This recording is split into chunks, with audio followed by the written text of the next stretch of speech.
Welcome back to The Explainer. Today, we are tackling a big one. We're diving into a book called COVID-19 Anatomy of Planned Chaos. Now, this book offers a really critical take on the global pandemic response, and we're going to break down its core arguments for you right here. So let's start with the huge question that this book really wants us to think about. Was everything we all lived through just, a series of honest mistakes? Just a bunch of unfortunate errors made by people under a ton of pressure? Well, the book we're looking at today suggests a very, very different answer. And here is that answer, captured in one single phrase that really drives the entire book. It argues that the response wasn't random at all. Instead, it was a cascade of failures that were deliberately shaped by agendas and powerful interests that were already in place long before the pandemic hit. Okay, so let's get into the first part of this argument. The author is very clear. They don't see this as some wild conspiracy theory. Instead, they frame their case as a kind of cool, deliberate, forensic examination of the global response, trying to dissect what happened, piece by piece. This phrase, cascade of failures, you got to remember this one. It is absolutely central to the whole argument. The book's perspective is that this wasn't just one mistake happening after another. Now, it was more like a chain reaction, a series of decisions guided less by public health and more by, corporate profits and what the author calls authoritarian reflexes. The main point here is that the outcome was structured, not accidental. Okay, so once that foundation is laid, the book moves into its second major section, questioning the official narrative. And this is where the author really starts to systematically take apart the story that we were all told, the story that shaped the global response, starting right from the very beginning.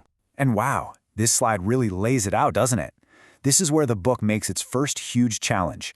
On the left, you've got the official story we all heard, a natural virus, probably from a market. But on the right, you see the book's counter-narrative. It zeroes in on the lab hypothesis, points to that controversial gain-of-function research. That's research that can actually make viruses more dangerous.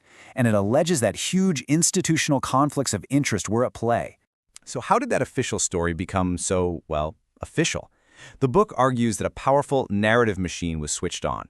It uses this exact phrase to describe how it believes government, the media, and pharmaceutical interests all work together to control what we thought and to push any dissenting voices to the side. And according to this source, that narrative machine was absolutely crucial for what came next, the vaccine rollout. The book's critique here is incredibly sharp. It points to a process it claims was defined not by careful science, but by pure speed. It mentions alleged regulatory shortcuts, flawed clinical trials, and argues that, at the end of the day, public compliance was driven by fear, policies of social exclusion, and, of course, mandates. This leads us directly into the third part of the book's analysis, the collateral damage.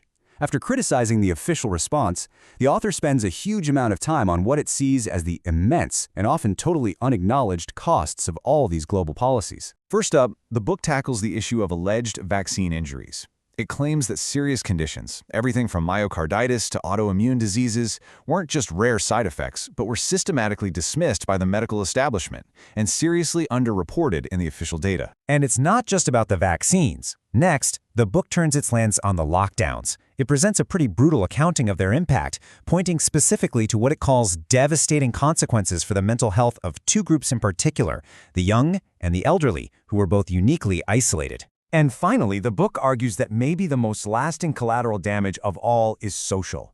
It describes these deep, painful societal divisions and a profound loss of public trust in our cornerstone institutions, from healthcare to government, as a direct result of the pandemic response. So after weaving all these different threads together, the narrative, the rollout, the collateral damage, the book arrives at this sweeping conclusion which it calls a global revelation.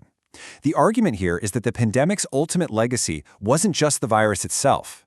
Instead, it was the response to the virus that acted like a global stress test, pulling back the curtain on the fragile systems that govern our world. So what exactly did this revelation expose, according to the book? Well, it points to three fundamental weaknesses. First, just how easily democratic freedoms could be suspended. Second, the massive, unaccountable power of the pharmaceutical industry. And finally, something the author sees as a deep corruption of the scientific process itself, where enforcing consensus became more important than encouraging debate. But the book doesn't just end on that pretty grim note. The final section pivots from diagnosing the problem to trying to offer a solution. It lays out what it calls a roadmap for reconstruction. After detailing what it sees as a catastrophic failure, it tries to sketch out a constructive path forward. And the proposed path forward is basically a 3-step plan, and each step is designed to fix the core failures the book identified. It argues you can't move on without Step 1, a full public accounting, demanding truth and accountability from the people who made the big decisions. From there, Step 2 is to restore scientific integrity, specifically by freeing science from corporate and political influence. And only then, the author claims, can we get to Step 3, rebuilding public trust, by putting individual rights and informed consent back at the center of everything. And so, this book we've walked through today leaves us with this final, really powerful question. It puts forward a deeply critical view, for sure, and regardless of where you land on its conclusions, it forces all of us to think about the question at its very heart. When trust is broken this badly, what on earth does it actually take to rebuild it? That's the challenge it leaves us all with.